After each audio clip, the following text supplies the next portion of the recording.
Mas não tem jeito, quinta a gente sempre grava mesmo antes, por causa da sexta. Sexta é complicado de marcar convidado, porque é a edição dessa quinta-feira do painel regional e hoje um assunto extremamente importante.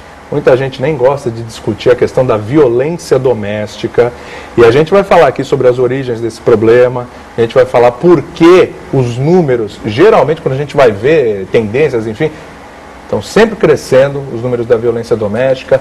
Aí numa outra amostra diminui um pouquinho, daqui a pouco cresce de novo. A questão da importância também do boletim de ocorrência nesse processo, porque a gente sabe que muitas mulheres que sofrem violência, depois, um dia depois, na hora de fazer o boletim de ocorrência, não quer fazer porque tem medo de represália por parte do marido.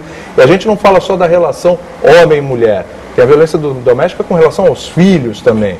Vamos falar da questão do álcool nesse processo, das drogas nesse processo e de coisas também do dia a dia que não estão ligadas a drogas também, mas do dia a dia que acabam levando a esse tipo de violência, que é uma violência muitas vezes silenciosa, né? E que tem problemas assim futuros gravíssimos, principalmente para as crianças. Não só as crianças que sofrem a violência doméstica, mas as crianças que presenciam a violência doméstica. E isso pode trazer uma série de problemas para essas crianças que podem virar adultos violentos e repetir aquilo que eles viam em casa. Então, atenção ao programa. Você que está em casa tem pergunta para fazer. Você que de repente quer falar sobre algum caso que você presenciou ou que acontece, não quiser se identificar, não tem problema, participe. O telefone é 3014-5281. 3014-5281 para você participar desse debate hoje no painel regional sobre violência doméstica. Para debater com a gente, está aqui a psicóloga Neuza Furtado, aqui ao nosso lado para trabalhar essa questão aqui, e também o Gilberto Furtado, pastor da Primeira Igreja Batista de São Vicente. E claro, não poderia faltar, como sempre, a presença do nosso jornalista Fernando Chagas. Vou lembrar mais uma vez, 3014-5281 para você participar do programa de hoje, tá? Neuza, obrigado pela tua participação aqui no painel. É um prazer revê-la, né? Já lhe conheço de outros programas aqui da casa, inclusive. Eu que agradeço, viu, William, o seu convite, estar aqui com vocês. Boa noite também, boa noite, Chagas. Prazer estar aqui com vocês, viu? Prazer é todo nosso. Pastor, obrigado pela participação aqui no painel. Também agradeço. Fazendo a sua estreia aqui. Opa, é uma honra, um privilégio. Boa noite, eu acompanho o seu programa, parabéns, é inteligente. Boa noite, William, boa noite, Chagas, boa noite a todos que estão nos assistindo em casa. Vai ser um grande privilégio poder tratar desse assunto que envolve muitas famílias. Eu, particularmente, William, já vou só dar uma adiantada, né? Por favor, à vontade. Eu sou vítima de violência doméstica também. E aí eu vou compartilhar um pouco mais da forma como eu fui criado, que eu vi a minha mãe, meus irmãos. Bom, então vamos fazer o seguinte, só vou dar boa noite para o Chagas e eu já vou começar com você, que a gente começa com o depoimento, que tem muito mais peso. Chagas, boa noite, obrigado pela participação também. Boa noite, William, boa noite aos telespectadores e boa noite aos nossos convidados, é um privilégio recebê-los aqui. Pastor Gilberto, vamos começar então pelo seu depoimento, né, já que você foi vítima disso. Então, eu desde quando me entendia por gente, eu me lembro que nunca passei uma noite tranquila, porque era assim, todas as noites, o espancamento começava com a minha mãe, depois ia para minhas irmãs. Quantas irmãs eram? Duas irmãs e 2 irmãos. Todos eram espancados? Todos. E aí eu cresci, eu era o filho mais velho, carregando aquele ódio, aquela amargura, e não o chamava de pai. Eu dizia assim, um dia eu vou matar esse camarada. E carregava esse ódio. E Deus assim foi tão gracioso que mesmo carregando esse ódio, eu conseguia ir bem na escola. Mas só me relacionava com pessoas que não valiam nada. Eu queria me tornar um bandido. E eu me lembro que o que mudou a minha cabeça assim, foi quando a minha mãe também não ia em igreja nenhuma. E ela dizia o seguinte, olha Gilberto, vem uma pessoa para fazer uma palestra aí, e é numa igreja. Quando ela falou igreja, eu falei assim, eu estou fora. Eu pensei assim comigo, o que eu vou fazer numa igreja sendo que eu quero ser mau? É o último lugar que eu quero ir. E ela disse uma palavra mágica naquele dia, ela disse assim, Lá tem umas meninas bonitas. Eu já ajeitei. Naquela época eu tinha um topete, né? Eu ajeitei o topete. Pôs brilhantina? Eu ajeitei tudo. Fui atrás da Neuza, que é a mulher, menina bonita. que é a mulher mais linda do mundo. Mas ela não estava lá. Então, quando eu cheguei lá, parecia que aquela pessoa que estava falando conhecia tudo sobre a minha vida. E falou sobre perdão, sobre Deus tratar do ódio. Então, eu pude ser trabalhado assim pela ação de Deus de uma forma direta, com 14 anos. Então eu louvo muito, eu agradeço muito a Deus, porque aí a minha mente mudou. E imediatamente eu comecei a trabalhar numa multinacional, comecei a sustentar minha família. E eu me lembro com 16 anos, de novo, uma grande agressão. E meu pai disse o seguinte: olha, eu sei que o Gilberto quer me matar, então eu vou começar por ele. E nesse momento eu já tinha jogado minha mãe seminua para fora de casa. Era uma mulher, sempre foi uma mulher muito decente. E sua mãe sempre sofreu calada? Sempre sofreu calada, e é isso também que eu carregava um pouco de revolta, porque ela tinha muitos irmãos. E eu dizia, o que esses camaradas estão fazendo? Por que eles não veem isso? Chegou a polícia na sua casa? Olha, William, boa pergunta. Nunca polícia na minha casa. Nunca. Os vizinhos sabiam, todos acompanhavam. Mas ela não reclamava, Gilberto? O medo é muito Ela não, grande, estranho, né? Ela não reclamava, mas aparecia com os olhos inchados, roxos, mas nada se fazia. Seguindo esse raciocínio, Neuza, Por favor, chefe. o Gilberto é uma exceção ou a religião tem um papel fundamental em todos esses casos? Charles, eu vejo que a religião tem um papel fundamental, viu? Fundamental. Porque Deus tratou mesmo do coração de Gilberto, né? Porque assim, as marcas são muito profundas numa criança, numa família que passa por uma violência assim, né? As marcas são muito grandes. Então Deus mesmo tratou, porque ele conseguiu perdoar o pai, né? Conseguiu depois desenvolver um relacionamento com o pai, né? A família depois de um tempo, depois dos filhos adultos, os próprios irmãos também, houve uma restauração da família. Então eu vejo assim que o poder de Deus e foi visível na vida de Gilberto. A minha curiosidade é a seguinte, Deus tratou você, mas Deus tratou seu pai também? Como é que ficou seu pai nessa situação? Essa questão foi o seguinte: com 16 anos, já estava um homem formado, e aí ele disse, eu vou começar a matar o Gilberto. Aí eu disse, antes de me matar, eu queria dizer alguma coisa para o senhor.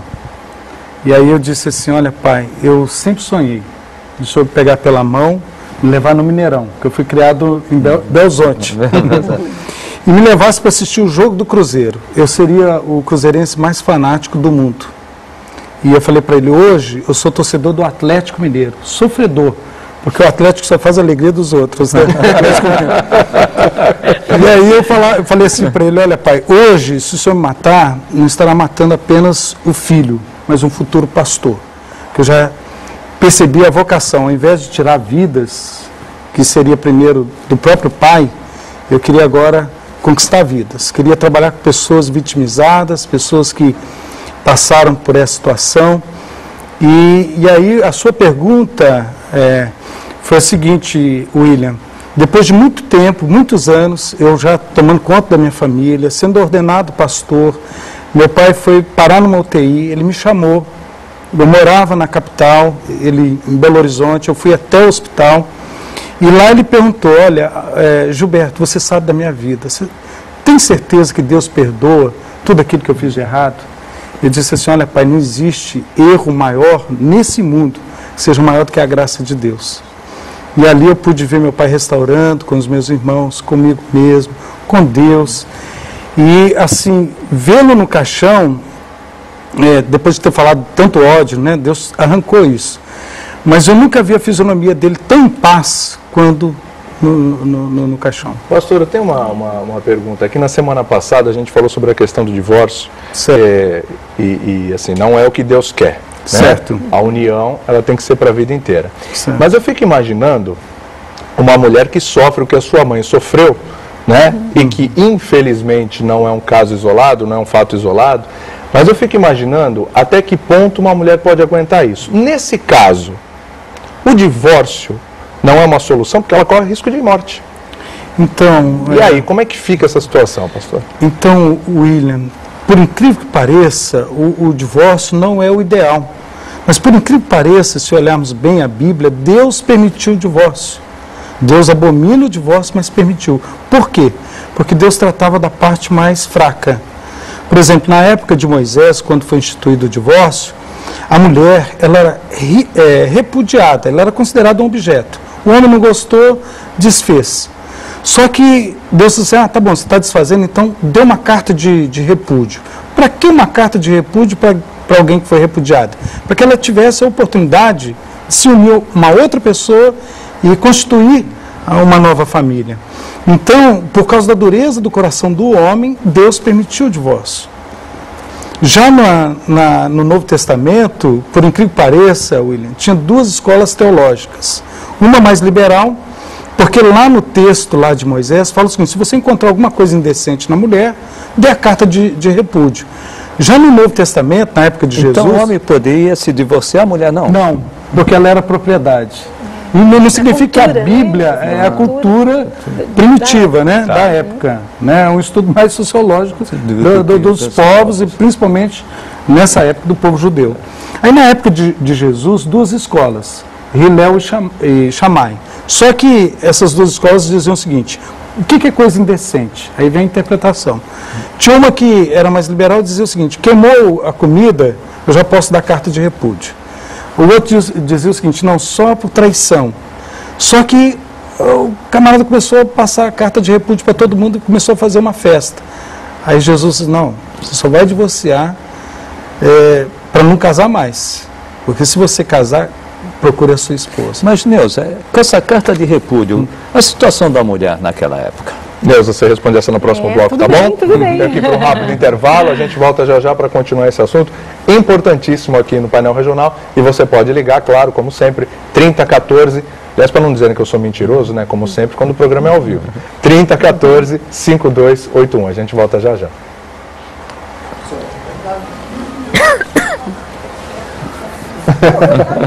Até escondidinha. Esse tema é... Obrigada. Bom tema, hein? Muito obrigado. Esse tema é... Bom tema. Escolhido a dedo. Foi. Por causa de temas assim.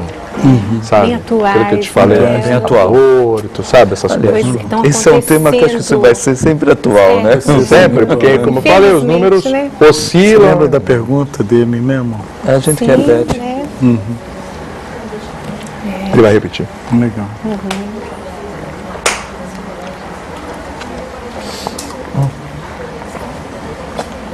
Hoje eu estava seco. Porque a gente já vem de longa jornada. Gravação, vocês não param, né? Obrigado, queridão. Obrigada. Olha, se você puder, dá aguinha pra eles, que eles não tomaram água. Tá? Se vocês quiserem ir lá agora, eles estão, não sei, querem tomar uma água agora. Voltar, atenção. Ele grita. Pelo programa das eleições, viu, William? Ah, obrigado. Gostou? Que bom, obrigado. Voltamos. Voltamos para o segundo bloco do painel regional desta quinta-feira. O assunto é violência doméstica. Nós estamos com a Neuza Furtado, psicóloga, está aqui ao meu lado. Também o Gilberto Furtado, pastor da Primeira Igreja Batista de São Vicente. Conosco também o Fernando Chagas, nosso jornalista, que deixou uma pergunta, né, Fernando? Neuza, com esse relato do Gilberto, como fica a mulher com a carta de repúdio do homem naquela época? Então, a mulher naquela época, nessa situação, né, de ser repudiada, ela ficava mesmo assim ao léu, né? Ao léu de uma sociedade que não valorizava a mulher. Né? Por isso mesmo é que Jesus, ele estabeleceu isso, ele veio para valorizar a mulher. Né, valorizar o ser humano, valorizar a mulher. Tem até um episódio muito interessante, que é até muito conhecido, um texto bíblico, que fala que os fariseus levaram uma prostituta, né, uma mulher que estava adulterando. E o que Jesus fala para aqueles homens? Né? Quem não tem pecado, que atire a primeira pedra. Né? Então, trazendo uma lição de aquela mulher, e depois ele diz para aquela mulher, vai, né, em relação ao adultério, não peques mais, não faça mais isso, não cometa mais esse tipo de prática. Né? Então, Jesus, ele veio para valorizar a mulher. Mas, infelizmente, né, a gente sabe assim que a mulher foi criada, Deus criou o ser humano, a mulher e o homem, no sentido de complementariedade, um ajudando o outro, um com o outro, caminhando juntos. Mas, infelizmente, né, pela essa questão do homem ver a mulher no sentido de posse, numa cultura machista, né, a mulher, numa situação dessa, ficava mesmo à mercê de uma sociedade excluída mesmo de seus direitos e do que era possível ser realizado naquela época, né? Agora, hoje, esse fato, até o depoimento aqui do pastor, ainda é muito comum, né? A questão de não fazer o boletim de ocorrência, não avisar ninguém. Esse é o grande problema até para o aumento da violência, porque a violência é contínua, né? Você não faz, não denuncia, o vizinho não fala, ninguém fala, continua. Esse é o principal fator ainda? Eu acredito que sim, um medo, né? Um medo. E sempre assim, aquela esperança de que esse homem vai melhorar, de que ele vai mudar. Muitas vezes uma dependência econômica. Claro que nós sabemos que hoje a mulher, ela tem ido à luta, né? A mulher Os hoje... filhos também, Neuza?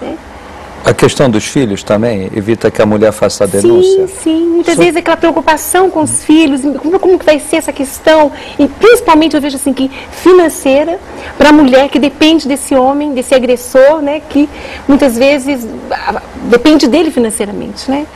Então tem essa questão que eu vejo, o medo, a dependência, são questões que fazem, e a esperança, né, de que esse homem vai melhorar, de que vai mudar, façam com que essa mulher fique com esse homem. Sobre o filho, Chagas, eu queria dizer, William e Neuza, já com o filho, é que eu acharia melhor que a minha mãe ficasse só ela e os filhos do que com ele.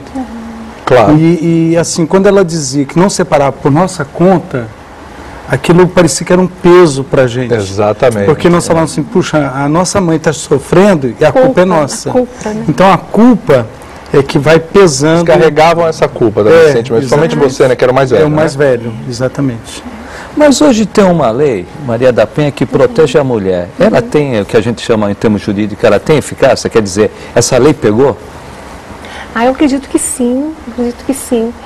É bem divulgada, né? Eu vejo que é uma divulgação. Há mulheres que conseguem romper essa barreira do medo. Claro que ainda há muitas, né? Eu vejo que ainda há muitas mulheres que, por conta desse medo, ainda não têm essa coragem de denunciar. De uma né? forma geral, a mulher tem conhecimento dessa lei? Eu acredito que sim, viu? Eu acredito que está sendo bem divulgada, né? Eu trabalhei no SER, em São Vicente, no período, 2 anos atrás, e a nossa equipe, assim, de assistente social, da Gogas, a gente trabalhava muito nisso, de conscientização das mulheres ali nas regiões mais carentes em São Vicente, no sentido de qualquer tipo de violência, denuncie, né? Claro você que... falou de, desculpa te interromper, já que você falou de poder público, eu acho importante também a gente frisar que, assim, também... é terrível, a mulher vai, faz o boletim de ocorrência e volta para casa. Realmente não é uma situação segura, né? É preciso, a gente sabe de alguns espaços que tem, Santos, São Vicente, enfim, alguns espaços onde a mulher faz o boletim de ocorrência e ela vai para esse espaço. Inclusive os filhos também, né? Para ficar longe do agressor. Aí o agressor muitas vezes vai preso, enfim. Precisa ter esse processo de segurança também. Sim. Né, Luísa? Precisa desse processo Com de certeza. segurança, porque voltar para casa... Você sabe, né? E até mesmo, Ida, de um tratamento com esse agressor, porque esse homem também é uma pessoa doente. Ele foi agredido. É uma pessoa doente. Ele foi também. agredido também. Então, é uma autossabotagem, né? Um auto-boicote.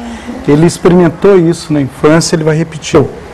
Se não fosse o caminho da igreja, William, certamente eu seria um agressor.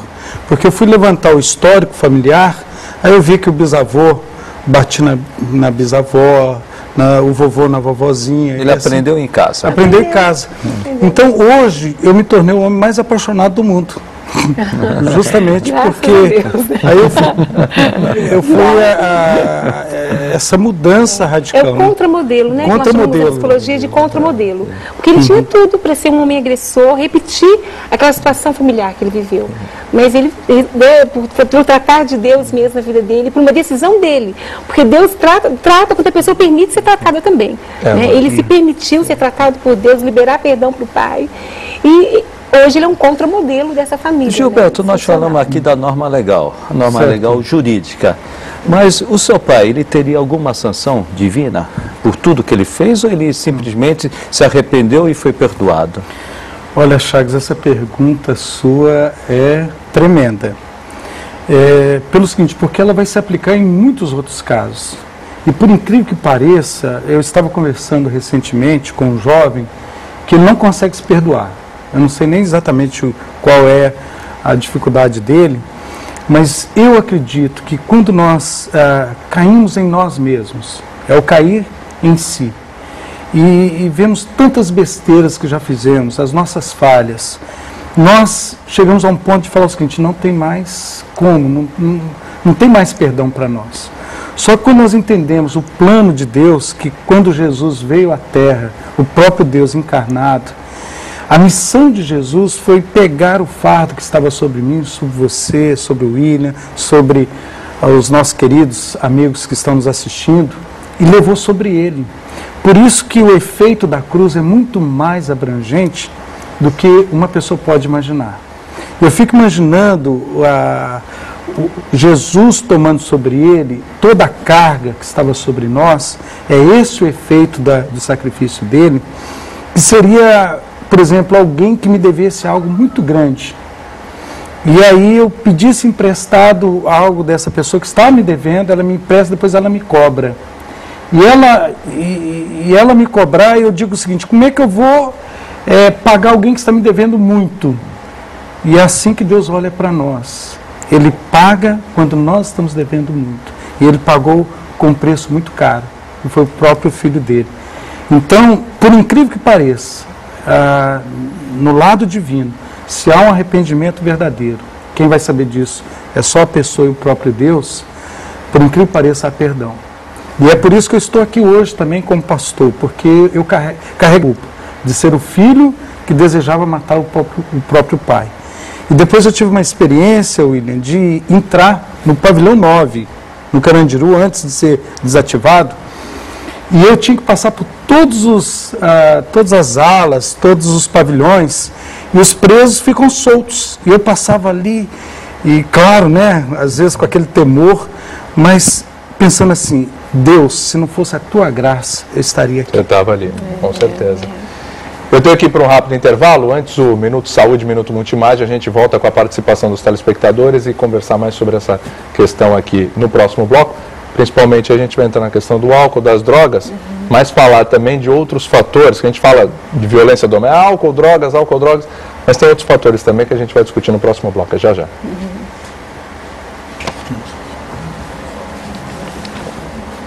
Eu fico tão empolgado para falar que pode cortar. Não. Lógico, já combinei com ele já. Tranquilo. Imaginou, daqui a amanhã ela está famosíssima, jornalista, é importante, âncora de um jornal importante, eu vou falar, tá aqui, ó, viu? Hoje eu quero com Chagas. Tá bom. Ela era mais nova no programa.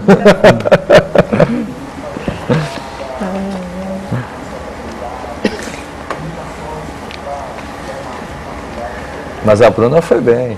O próximo vem o Douglas aqui. A Bruna foi muito bem. Né? Ele faz trabalho onde a senhora falou. É mesmo? Você? Trabalho Que legal. Especificamente com alguma oficina? Ou? Da Vila Ema. Vila Ema. Conscientização ambiental, meu TCC. Ai, que legal. Bacana. É muito bom esse Conscientização trabalho. ambiental, olha que legal. Muito interessante esse projeto ser.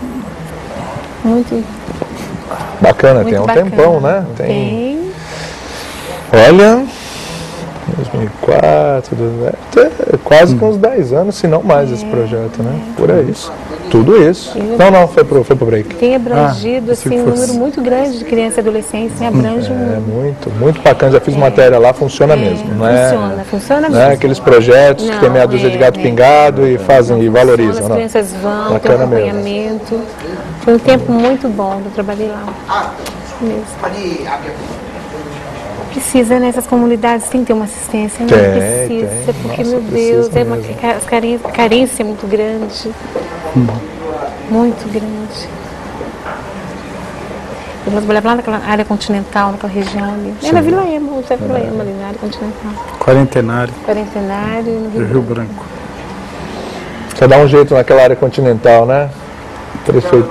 Ah, você não mora lá? Nós Pensei que estamos você mora lá. melhorando cada vez mais, mas precisa muito. Olha, precisa evoluir ali, viu? A gente passa pela avenida, mas se você entrar ali, se ali, você... meu Deus Ó, do céu. claro que cresceu, claro que evoluiu, inegavelmente. Ele sai da Vila dos Pescadores para ir para... Nossa. Olha que coisa. Olha, bacana. Você tá entendendo onde que eu quero chegar? E eu tô ali, ó. Tenho a impressão que fizeram bastante ali na área continental. E parar, não, precisamos bastante, tá legal e tá, ufa, que alívio, demos um jeito e esqueceu que tem que evoluir. Vamos lá. Voltamos para o último bloco do painel regional desta quinta-feira. A gente entrevista a psicóloga Neuza Furtado, que está aqui ao meu lado, também o Gilberto Furtado, pastor da Primeira Igreja Batista de São Vicente, e, claro, Fernando Chagas, nosso jornalista. A gente fala hoje sobre violência doméstica. Antes de ir para as perguntas dos telespectadores, eu quero dar os destaques do Diário do Litoral, que vai estar amanhã na banca mais próxima aí da sua casa. Tráfico internacional. Polícia Federal prende 4 pessoas em Praia Grande. Ressaca em Mongaguá. Verba para recuperar prejuízos deve ser decidida no dia 19, semana que vem. Praia do Perequém, Guarujá, vai ganhar um pier. E o destaque do esporte, claro, o Santos Futebol Clube. Departamento médico libera Keirson e Madison, finalmente, né? Para o clássico, mas veta Léo. É cobertor de exército, esse negócio agora de contusão, né? Machuca um, o outro volta. É quando o outro machuca, volta o outro. Ninguém joga completo mais no futebol brasileiro, é impressionante. O pastor Luizeto, da Igreja Batista Betel de São Vicente, parabeniza o testemunho do pastor durante o programa, que realmente veio a calhar, foi importantíssimo até para a gente elucidar algumas outras questões aqui. Também tem a participação do Diego do Marapé, que tem uma pergunta aqui para a psicóloga. Quer que a senhora fale um pouco das características dos crimes passionais e amor patológico.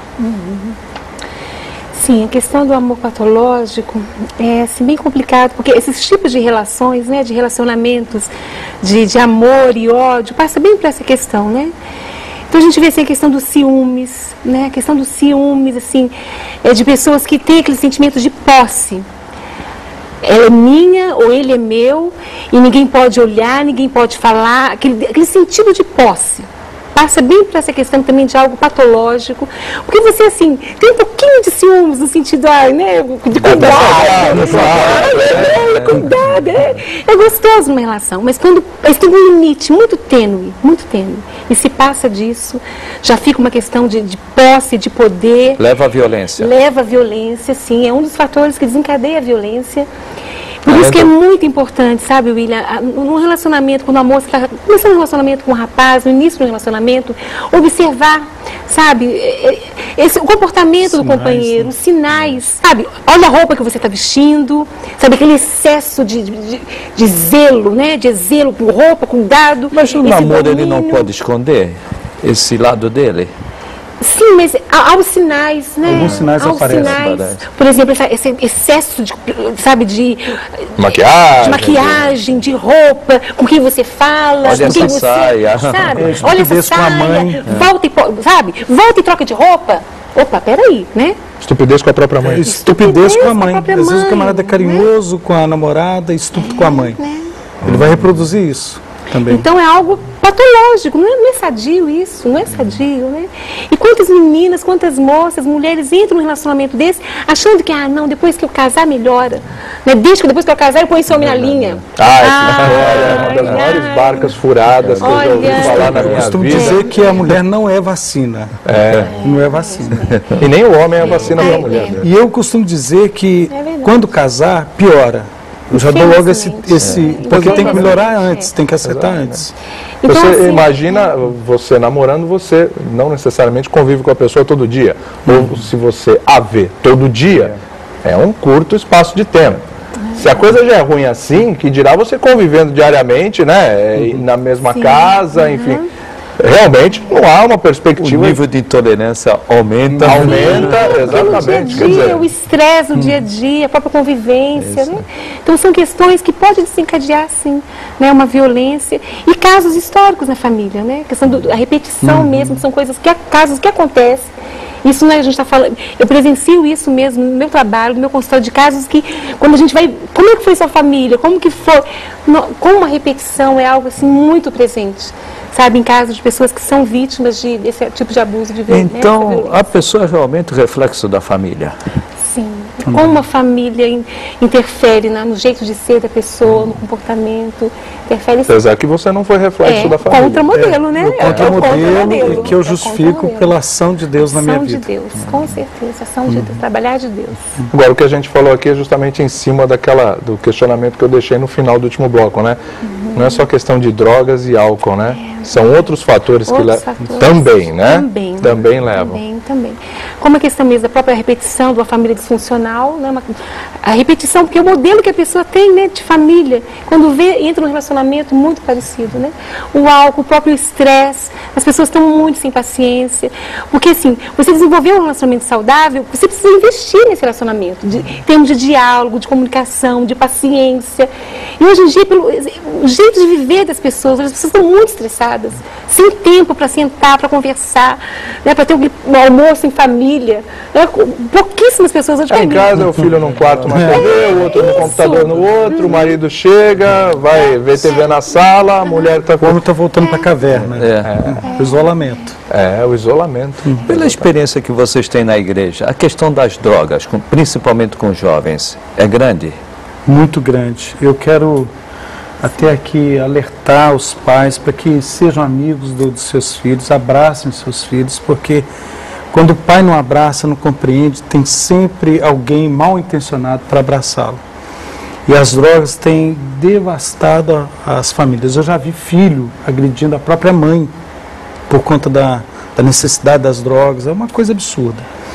E eu queria também dizer, William, já que o programa tem essa amplitude, esse alcance muito bom, essa audiência, que eu quero parabenizar, de pedir às igrejas, o povo evangélico, porque o Brasil está se tornando um país também evangélico, que as igrejas tenham uma influência, que sejam sinais do reino, no sentido de abençoar vidas, e que as igrejas possam acolher essas famílias que sofrem, sejam com as drogas, com o álcool, com a violência doméstica, porque eu quando olho para a igreja, eu vejo uma comunidade terapêutica e uma comunidade de acolhimento. Então, o papel da igreja é preponderante para socorrer. Não tenha dúvida que as instituições religiosas, elas têm um papel fundamental na parte social. Né? Eu acho que realmente é um trabalho que muitas vezes o próprio governo não consegue fazer, né? O governo não consegue resolver, e as instituições religiosas entram nessa questão com um grau aí de sucesso muito grande. Então, realmente, acho que tem essa responsabilidade, inclusive esse envolvimento na sociedade para trabalhar em cima disso. Até compensação pelas falhas na família também. Claro. As instituições religiosas, as igrejas, né?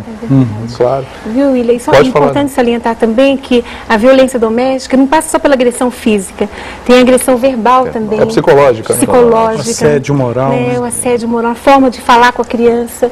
Quantas crianças se tornam adultos com tantas marcas por conta da forma de falar dos pais, né? Seu burro, você não vale para nada, você não vai ser nada nessa vida. Então, fica, assim, né? quantas marcas não ficam, né? Adultos que vão ser comprometidos. E de difícil recuperação, né? Porque no primeiro tropeço, acho que na primeira barreira, já vem essa informação. Ela, tá vendo? Realmente. Ficou registrado. Fica registrado. São registros que marcam a vida da pessoa, né? Só tratamento mesmo de Deus, psicológico, todo um trabalho para a pessoa conseguir superar. Né? Fundamental é unir o material com o espiritual. Sim, com certeza. A questão emocional, espiritual, porque nós somos um todo, né? É físico, alma, mente, emoções. Vamos trabalhar em todos esses aspectos. É o trabalho holístico. Holístico integral. Como um todo. Eu tenho aqui, acho que mais 1 minutinho e 30 de programa no máximo, é só para responder o questionamento aqui do Rogério do Imbaré. Qual a posição da igreja sobre a separação quando não há violência? Porque a gente até já passou por esse assunto aqui. E quando há apenas traição sem violência? O que vocês acham dessa situação? Então, muitos defendem que é uma possibilidade de separação, sim, quando há uma traição. Mas a igreja e até o próprio evangelho é graça. Então, nós sempre aconselhamos que mesmo com traição, se há um arrependimento, se há uma conversa, um diálogo, nós somos sempre favoráveis para que a família seja reestruturada, restaurada. O José Silvio, da Ponta da Praia, falem sobre a violência dentro do lar, só que sobre a mulher que pratica violência contra filhos e esposos. É verdade. Tem esse outro lado da moeda também. Eu já vi casos assim também, do esposo reclamar que ele é agredido pela esposa. A violência de forma nenhuma, né? Eu acho que não é admissível nem permissível de forma alguma, né? Eu acho que tanto a mulher que pratica violência precisa ser tratada também, né? Precisa ser tratada também, porque não é uma prática que vai trazer marcas também para esse homem, claro, né? E para esses filhos da mesma forma, né? Da mesma forma. Com certeza. A gente vai chegando ao final do painel regional. Johan, do Centro de São Vicente, obrigado pela sua pergunta. Não deu tempo. Acabou o programa, infelizmente não deu. Mas muito obrigado pela sua participação. Assista sempre o painel regional. Com certeza você vai ter a pergunta respondida em alguns dos programas, né? Participando sempre, claro. É que são muitas ligações. Mais uma vez, obrigado e desculpa não poder te atender hoje, Johan. Mas manda um e-mail para a gente, painelregional@ig.com.br. Painel Regional, tudo junto, @ig.com.br. Manda essa pergunta para a gente, que eu encaminho para o pastor e para a psicóloga também. E aí a gente responde para você em casa, tá combinado? Vai lá no computador e manda para a gente. Mas obrigado pela tua participação aqui no painel. Viu? Pastor, obrigado por ter vindo também. Ótimo depoimento. Chagas, obrigado pela participação aqui conosco. Um abraço a todos. Painel Regional fica por aqui. Amanhã, programa especial do Dia dos Professores. Não perca, um programa excelente, que a gente fez com a Giselma Xavier, terapeuta educacional, e que trouxe, assim, ótimas informações aqui pra gente. E pela primeira vez a gente colocou uma estudante aqui também para falar sobre essa relação professor-aluno. Muito legal o programa. Não perca amanhã às 10 horas da noite. Só lembrando que na semana que vem o painel regional será exibido a partir das 10h30. Então, até amanhã e a gente espera por esse encontro.